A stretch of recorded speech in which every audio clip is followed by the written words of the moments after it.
Hi everyone, welcome back to Nuke Feed, your daily dose of internet radiation. Kai Cenat finally breaks his silence on the Gigi drama, but instead of calming things down, it's ignited a whole new fire. After weeks of rumors, cheating allegations, and his friends going back and forth online, Kai posted a lengthy statement on his Instagram story. He apologized for not speaking sooner, saying he needed to step back and process everything privately. He asked fans to ignore the noise and wished Gigi the best. But just as Kai asked for peace, Tylil showed he's not done fighting. And watch this video. Tylil claps back at Kai. And I ain't like what I just saw, you hear me? But it's like, I guess that's normal, but part of my swag.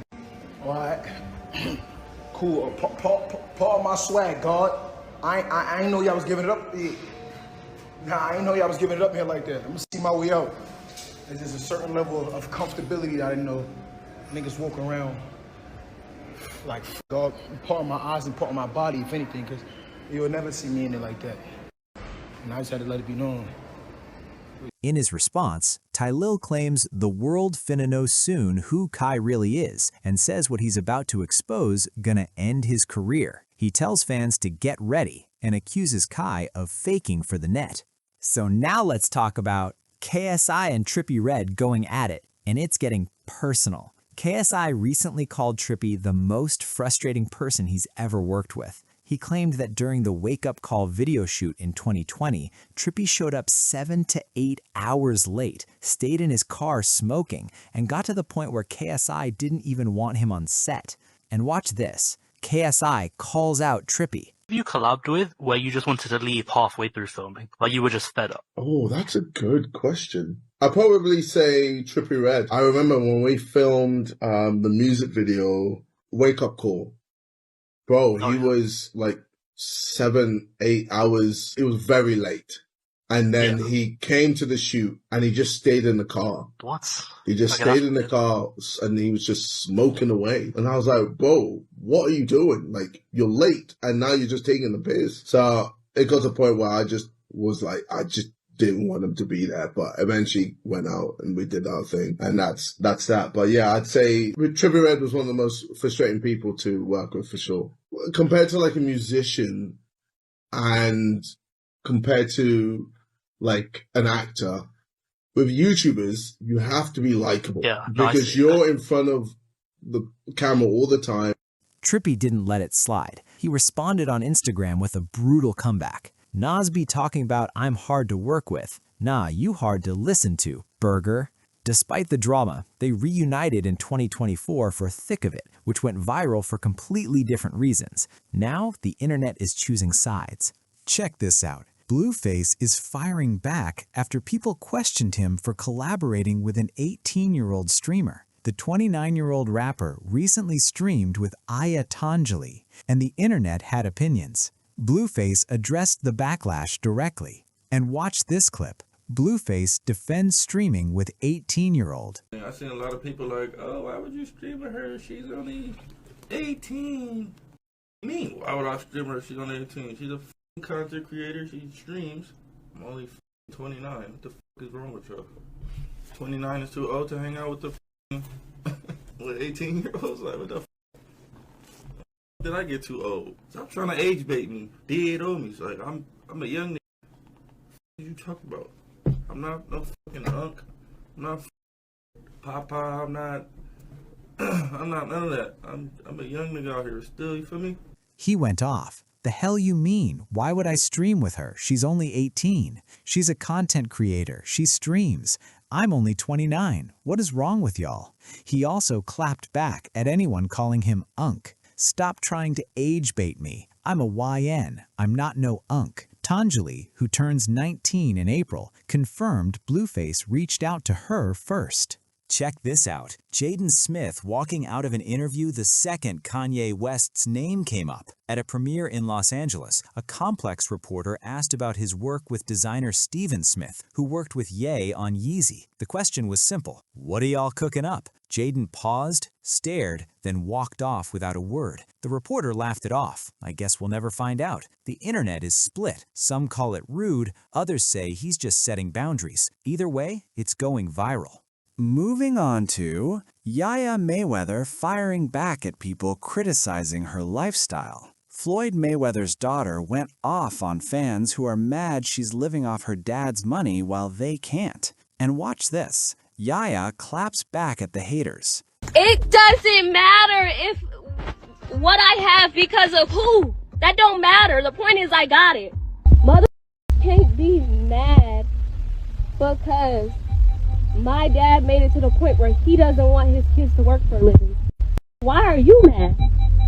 Wouldn't you want I want the same thing for my son. I don't want him to ever have to work. Why does that bother a mother so much? And why is that always being thrown in my face like that's such a bad thing? That's not a bad thing. Y'all are just mad because y'all parents didn't do that for y'all. Her message, my dad made it to the point he doesn't want his kids to work for money. Why are you mad? Moving on to Twitch and Kick going at it over revenue splits and bots. Kick flexed its 95.5 creator payout, mocking Twitch's 50-50 model. But Mary Kish, Twitch's head of community, fired back, questioning Kick's viewer authenticity, pointing to widespread botting issues on both platforms. One Kick streamer reportedly made just $30 from 8,000 suspicious viewers. The streaming war continues.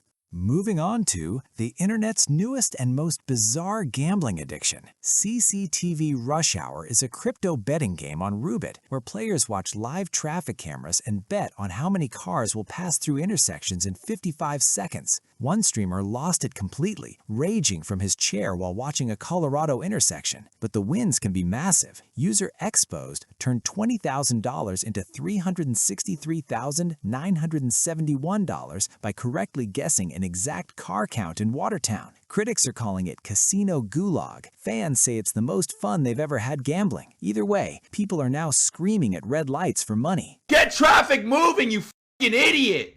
For fuck's sake! Fucking hit the fucking turn, you fucking goof! Turn!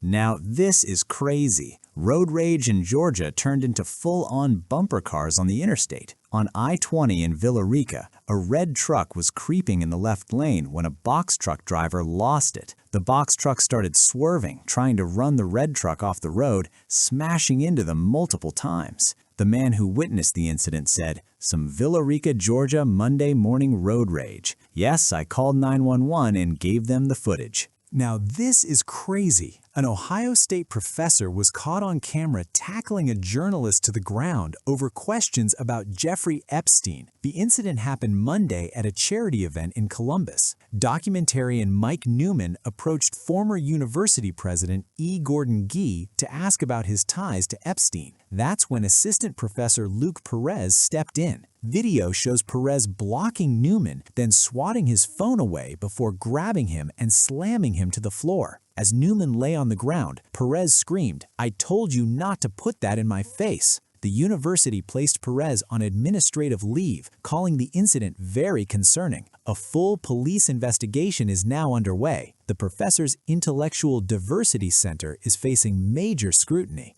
Now, this is crazy. Stefon Diggs just can't catch a break. The Patriots wide receiver pleaded not guilty Friday to felony strangulation and assault charges involving his personal chef. The alleged victim says he smacked her and put her in a chokehold during a dispute over money back in December. This comes right after a brutal Super Bowl loss where he had just 3 catches. And now rumors are flying that he and Cardi B have split. They reportedly unfollowed each other after she left the game early. Super Bowl loss, breakup, possible prison time. Rough week. Check this out. The Winter Olympics running into an unexpected shortage. Condoms. Athletes at the Cortina Village went through 10,000 condoms in just 3 days, completely depleting the initial supply. The stock was meant to last much longer, but organizers are now scrambling to restock with no timeline set. An anonymous athlete told La Stampa they're either getting creative or playing PlayStation while waiting. The tradition started at the 1988 Seoul Games to promote safe sex, but nobody expected this kind of winter heat. Thanks for watching. If you want more of tomorrow's madness the second it drops, make sure to subscribe. See you in the next one.